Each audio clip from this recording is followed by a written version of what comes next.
Well, it's just me and my Hills ADU.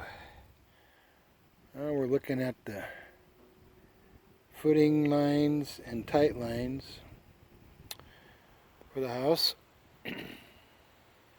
Those are all in.